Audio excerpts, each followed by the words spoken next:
Oh man, guys, it is time. We are about to slam dunk so hard on these lefties. The ones that told us all these things were going to happen. Turns out they were completely, totally, utterly wrong yet again. I tell you what, one of the hardest jobs in this life's got to be a lefty against Trump because it's like 10 years of just constant taking L's.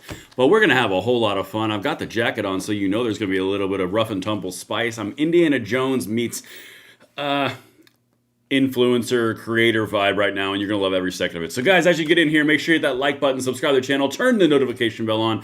We are about to have a blast, and if you guys are new and you're thinking about that whole why would I hit that subscribe button, it's because we're saving the country together. We're cutting through the propaganda, and then we're showing you all the things you need to show or need to be shown, because let's face it, others aren't doing it, and we have got a country to save. Listen, everything we do is oriented towards that North Star, and thank you guys so much for joining in, particularly the last 100,000 people who've joined in the last 2 months. So thank you guys all for that. Remember, comments, emojis, chats, and everything goes around the world around engagement. So, guys, we're going to have a hell of an episode, and there's going to be some very serious dunking. Michael Jordan style dunking. I'm going to be fair warning. I'm going to show you win after win after win after win, because at a certain point, I just can't help it. We're just winning. I'm just going to dunk on them because they were wrong, overtly, really, really bad, and they lied to you, and that is something I cannot abide. All right, guys, so as we get it more spicy, how late are you? You are not late. You're just in time. You guys must have seen the jacket, sensed the spice that was heading this way. Remember, comments, chats, emojis, make the world go round. All right, here's the rules. You guys know it. Once that's posted, we are off to the races. Let me pin that, and we will be good to go. All right, listen, you guys. Notifications have been really painful over the last 2 weeks, so make sure you're sending this stuff out. Let's dive right in. You know that I always treat you guys right with something really entertaining right at the front. This is what I like to call the appetizer, the little comical wetting of the whistle before we get into even more dunking on this episode. I can think of no one better than Pocahontas right here, telling us how the economy is going to collapse. Yep. Let's just play it. All right, this is supposed to be funny, supposed to be fun. I love me some Pocahontas. Take it away, Elizabeth. Let's get it. Comes in and basically starts the dumbest trade war in the history of this country. This is going to be about potentially millions of people losing their jobs. It's going to be about millions of people losing their savings, many of people losing their retirement security, and at the same time taking on even higher costs for everything they buy. So that's going to push us in potentially to foreclosures or people being pushed out of their apartments. You know, I remember this from 2008 and how long it took us to dig our way out. And to this day, there are families, there are communities that still haven't recovered. Recessions can be all those fancy charts and graphs, but at the end of the day, people feel them one person at a time, and they can be devastating. Okay, I'm sorry I had to subject you to 58 seconds of that. Y'all, what is it about liberals, lefties, and anybody that wants to manipulate you? They just lower their tone. They get so soft and they almost whisper, asking you to beg and lean in, to listen to my pleas for humanity, for the children. Even though we're always wrong, I'm going to manipulate the shit out of you with my emotional pleading. My God in heaven. It's literally every single time. There's only 2 modes for this woman. And most of them, to be honest with you. The first mode is I'm going to scream at you from my elitism position of virtue signal. And the second one is I'm going to draw you closer with whispering and crying and emotions and then pointing at myself in my aortic pump. I mean, good, y'all. And that was a Friends reference, by the way. If you guys got it, you got it. But like, why? Every single time. I know, that wasn't that funny, but it sure was comical when you look at all the things I'm about to show you. But let's go right into this next thing, and I appreciate all the emojis, the chats, and the engagement you guys are doing. Even before Christmas Eve, you guys are still on it. How about we hear about some latent racism from some lefties on accident? Because if this doesn't make you smile, I don't know what does. Let's talk to the leader of the Progressive Caucus. You know, the AOC, Ilhan Omar, Cori Bush, you know, that whole wing. Yeah, when I'm just gonna let it play. I'll be sarcastic on the other side. Hold on. And their distractions. We can't let them deport the. Come on, that was gonna be fun. They can't let them deport the. Hold on, I gotta review. I cannot skip you guys on the appetizer. Pramila Jayapal is slacking on her audio. We can't let them deport the millions of families across this country who have been doing the work that keeps our economy going every day. We can't let them scapegoat and criminalize immigrants who contribute, who are our neighbors, our friends, our churchgoers, our community around us that we deeply love. Immigrants are us. Immigrants are us, and we all deserve respect and dignity. Is that a new department store? If you look at the food that's on your table, think about who picked it. If you look at your homes and their distractions, Let me guess. If you looked at your homes, who built it? My God, guys, for a bunch of people who sure as hell call you and me a racist a whole lot, they sure are racist on accident a lot, aren't they? Guys, think about your food. If they didn't pick it, who would? Oh my God, is this... God, it's so bad. Oh, it's so bad. But I'm not telling you guys something you don't know. You guys are fully aware of the left and their pesky habits to make us call them hypocrites. But anyway, let's keep on going. That was just the appetizer. Y'all, I'm sure you found out and you heard at some point in time that, magical thing called the GDP that broke all records and defied all experts again, and at the same time inflation's down and the trade deficit is down. All those economic things that were campaigned on by the Trump administration that were just dropped like a nuclear bomb out of orbit today? Yeah, it turns out they found their angle on the left. Here it is. New hack unlocked, says Lefty on the X. Report fake numbers and there will never be a recession again. Okay, come here real quick. Just by a show of chats, comments, and hands in the chat live over there, how many of you guys remember the Joe Biden administration completely and totally redefining what a recession was because they just didn't say it didn't feel like a recession. Completely changed the definition of a recession. Nope, didn't happen at all. No. Sure, there's been 3 consecutive quarters of negative GDP growth, but that's not a recession because it doesn't feel like one. Now, Trump gets, massive, incredible GDP numbers that come out of the sky, like literally a cloud comes down and it's like, oh.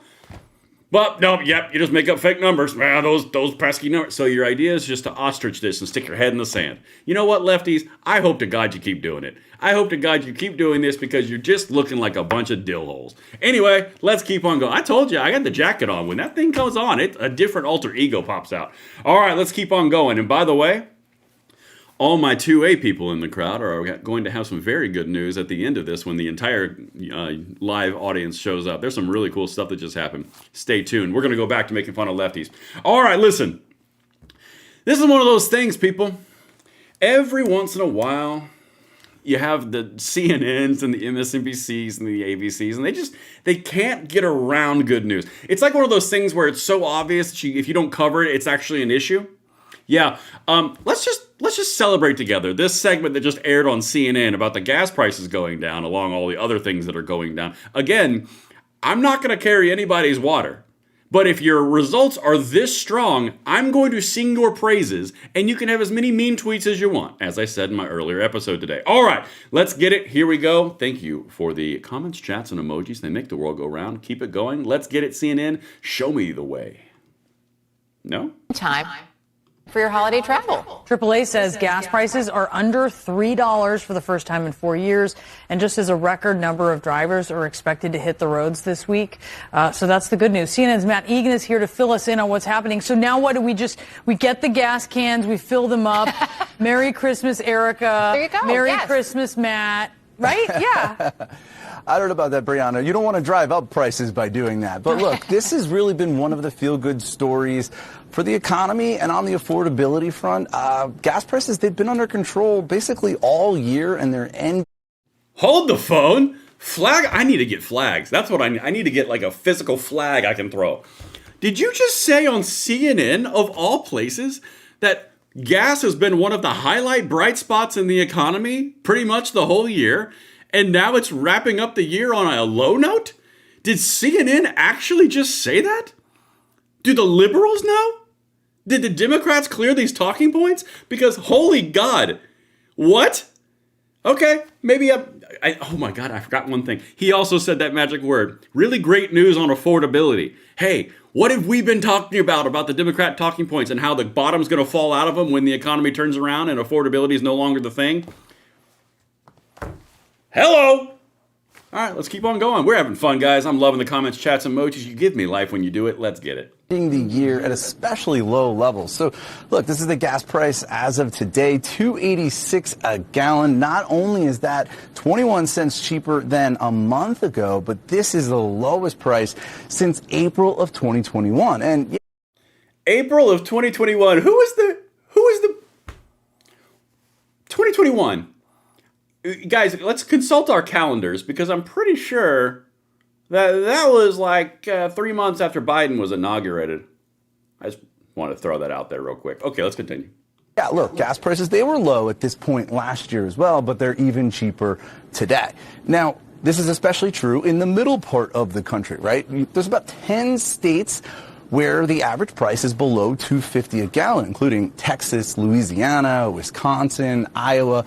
The lowest gas price in the country is Oklahoma, where the average is just $2.29 a gallon. And look, this trend could continue for a bit. Gas Buddy is projecting the average on Christmas Day will be $2.79 a gallon. That would be significantly cheaper than at this point last year. It would also save Americans about $500 million collectively versus a year earlier.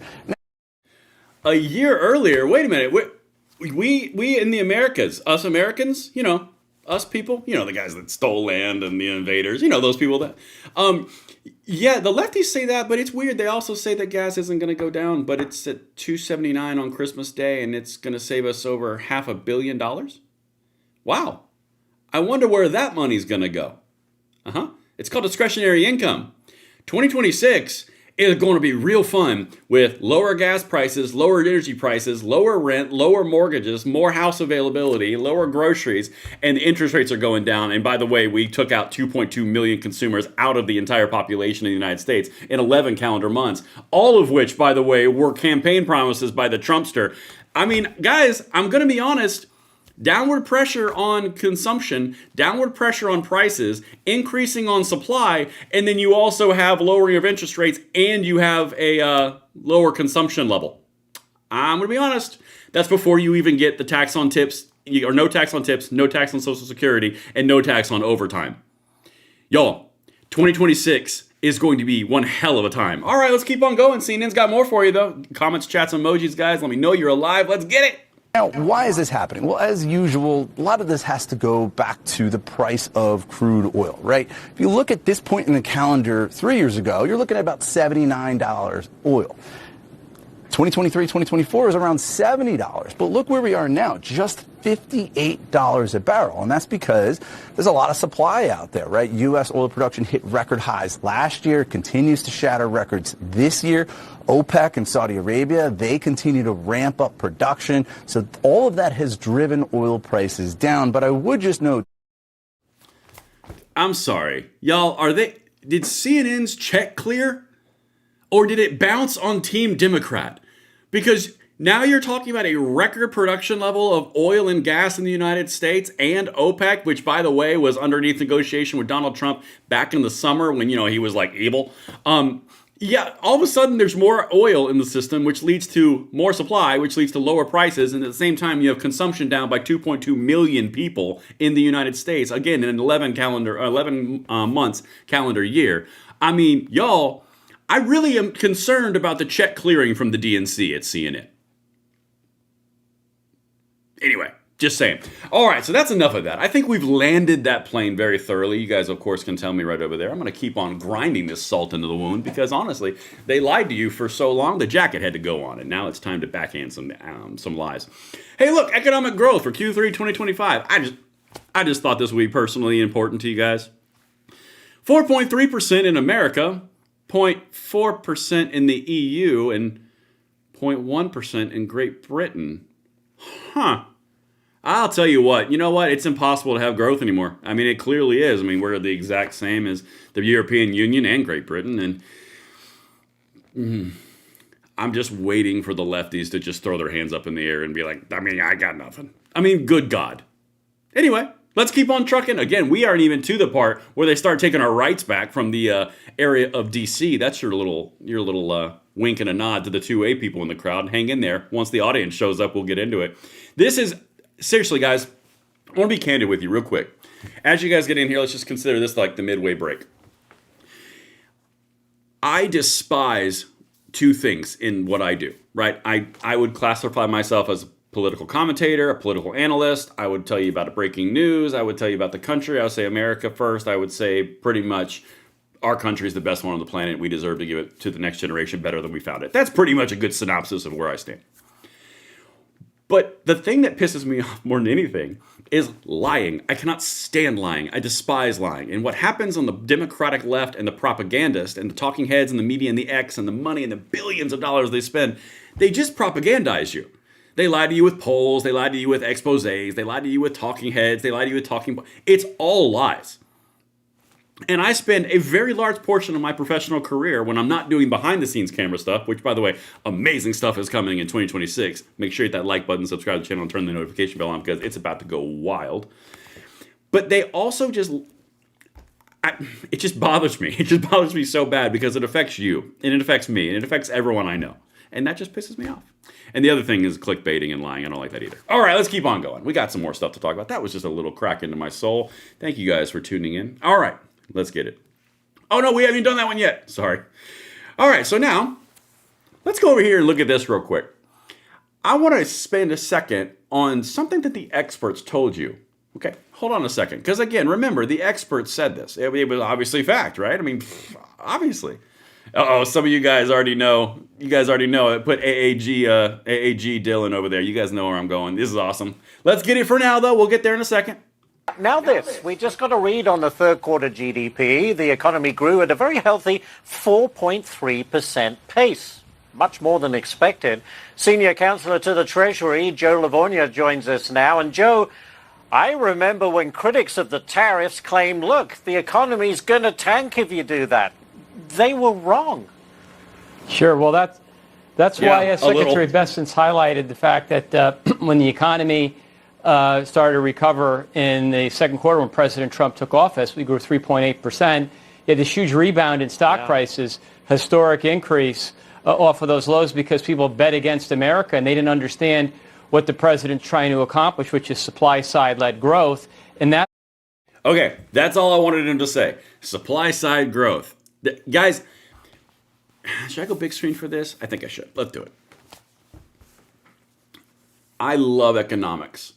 It's one of my passions. If I was going to put a passion on something education-wise, it would be economics. Supply-side economics, when you have more supply of something, when you loosen up more supply to go into the system, when you cut down on regulations, which also increases supply, you're going to have more supply, which brings prices down. It's extremely rudimentary economics. He has been operating a plan of supply-side economics, which is to get more energy, get more oil, cut down on regulation, which I'm going to show you that in a second. Those numbers are astounding. And it's starting to show fruit, and that's before the big, beautiful bill hits in with all the tax reductions for anybody who does overtime, has tips, or is on Social Security. Y'all, the discretionary income in this country is about to go through the roof because a lot of the people, including watching this video, work overtime as a standard and norm. I know, I do, I have, I did. That would have changed my life back then. Anyway, let's keep on going because I'm telling you guys, it's about to be incredible. All right.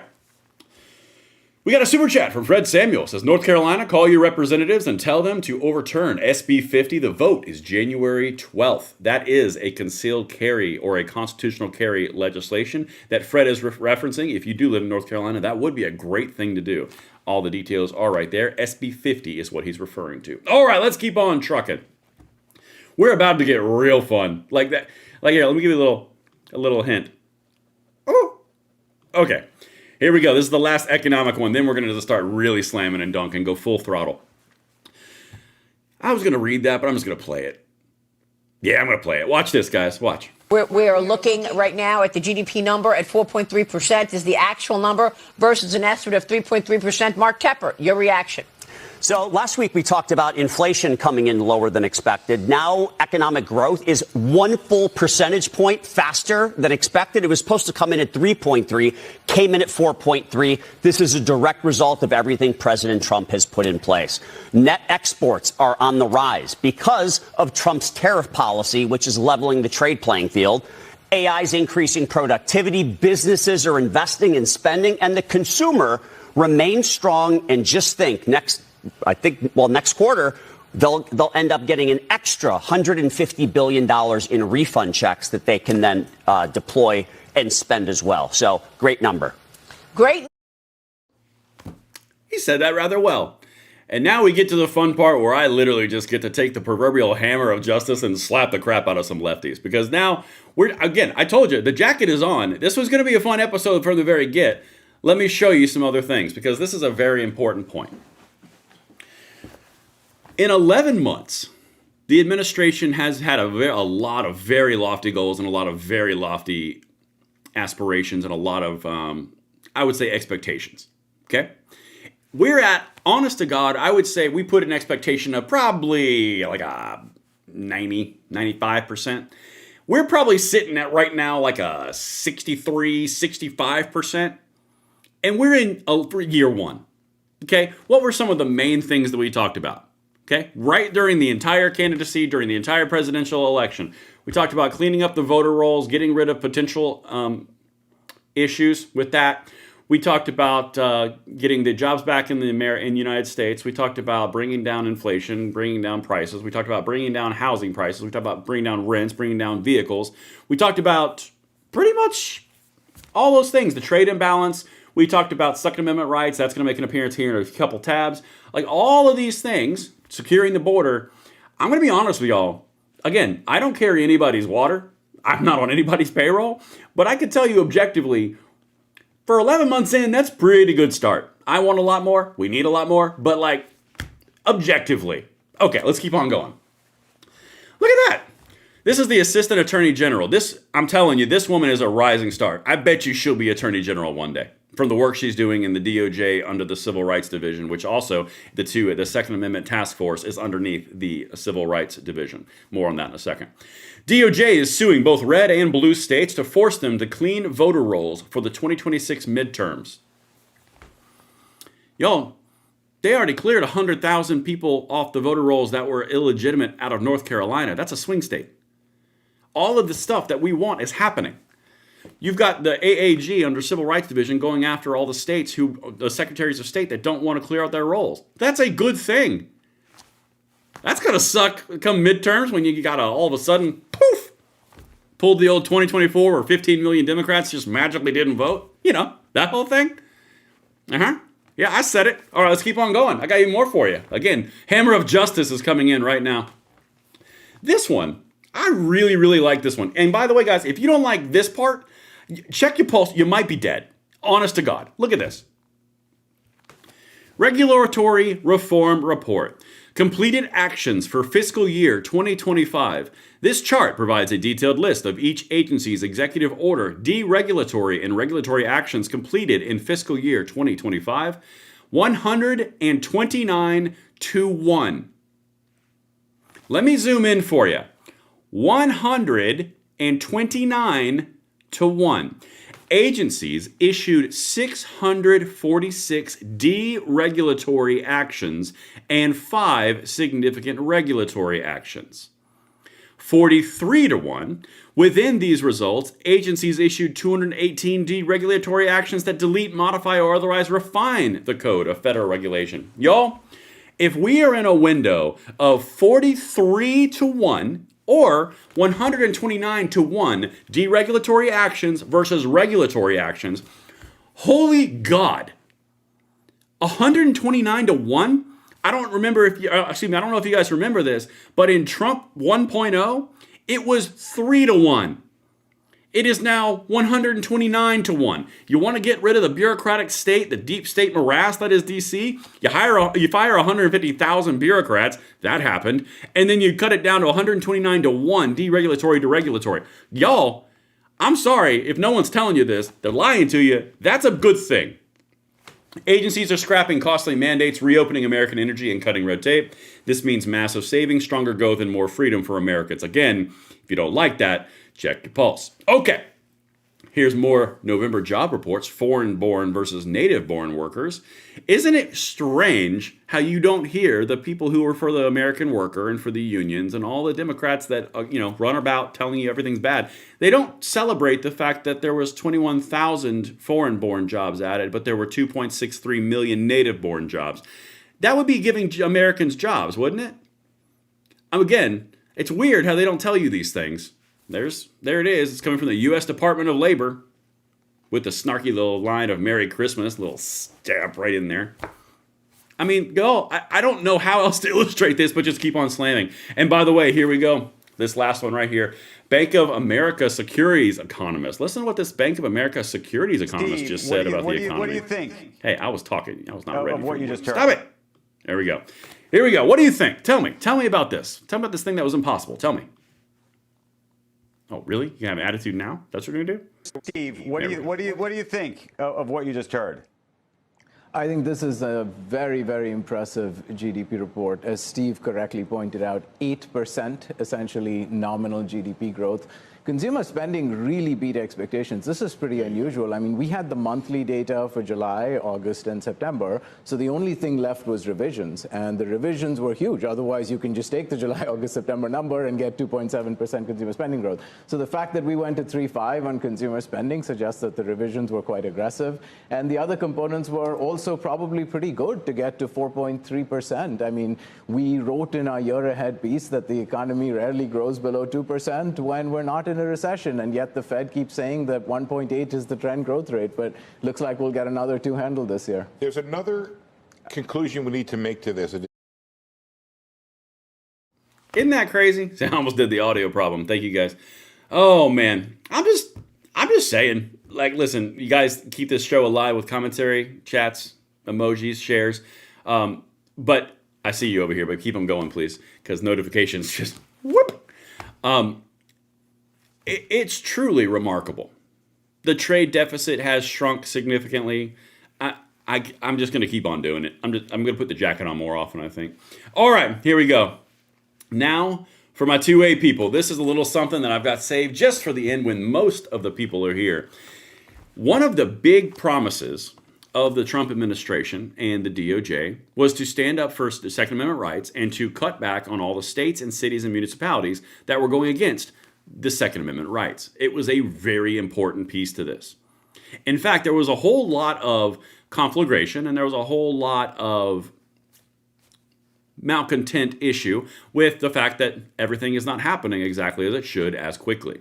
Well, I'm going to show you this one, and I'm just going to tell me what this means for you guys, because this is a pretty important one. Because one of the big things that the lefties do, and this is for the people who are not familiar with the 2A fight as much, some of the new 100,000 people who joined, they like to do this thing where they redefine terms and make a big boogeyman about whatever issue it is, whether it's the border, the AR-15, the AK-47, or the immigration, or the Donald Trump Orange Man bad. Whatever the boogeyman is, they identify it, they isolate it, they target it, and they destroy it. I mean, it's literally Saul Alinsky's rules for radicals. It's what they do. It's across the board. So this just dropped from the NRA and from GOA. I'm going to show you this in a second because they're going after all the bans that they always do. Watch. Office of Public Affairs, the Justice Department, sues the District of Columbia for the unconstitutional ban of semi-automatic firearms. Now, what this is so interesting about, and again, I'm going to talk to the people who are not as familiar with this first. This is what they do to all of the rights they go after, whether it's freedom of speech, whether it's the red flag laws, whether it's search and seizure, whether it's facing your accused, all the due process, right? They always redefine these terms. Ban of semi-automatic firearms. And this is the big point for anybody out there who may not be deep in the 2A space, okay? I'm trying to blend that line, right? This is anything like your standard pistol, which every average gun owner has in the United States. Every average Democrat has in the United States. Any type of semi-automatic firearm, that means you pull the trigger once, it cycles, you release, and you pull it again. That's a semi-automatic. That's a pistol, right? It's not a revolver, it's a semi-automatic pistol. That's what they banned in DC. That's what they ban in all these blue places. And the reason they ban it like this is because it also catches up AR-15s, and it also catches up the semi-automatics. It's one of their little ploys in games. That's why they always call them weapons of war. It's because it's a cute little moniker that has no bearing or basis in reality. The DOJ is now suing them. That's a really big deal. Because if they win in this one and it goes to higher courts because they reject it and they constantly challenge it, well, now you can go ahead and just throw this on the pile of all the AR-15 bans that are across the entire nation, along with other semi-automatic bans, magazine bans, and all the other things that they consistently always do. Yo, this is what I'm talking about. This is what I voted for. Is it absolutely perfect across the board from the DOJ's perspective? Nope. Are we sitting at probably, honest to God, probably an 80%, 85% currently? Yeah, I would honestly say that. With the 20% being a really big, important one with 3 letters called the NFA. But I can look at the thing in its entirety. That's important. Let's keep on going. I got some more stuff for you. NRA. Wait, is that the one I just... Nope, here it is. Breaking. The Justice Department is suing Washington, D.C.'s police department over policies outlining semi-automatic firearms such as the AR-15.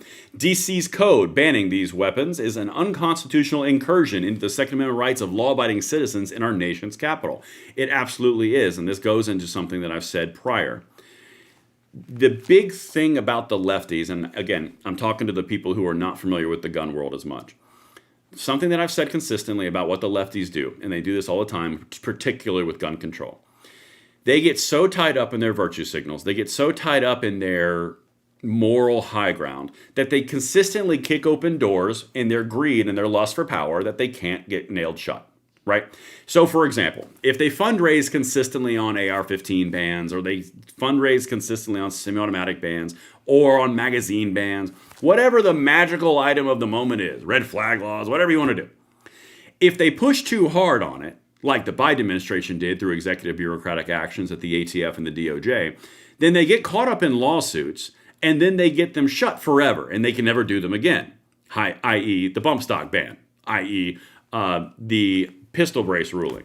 All sorts of things that are just real uncomfortable, right?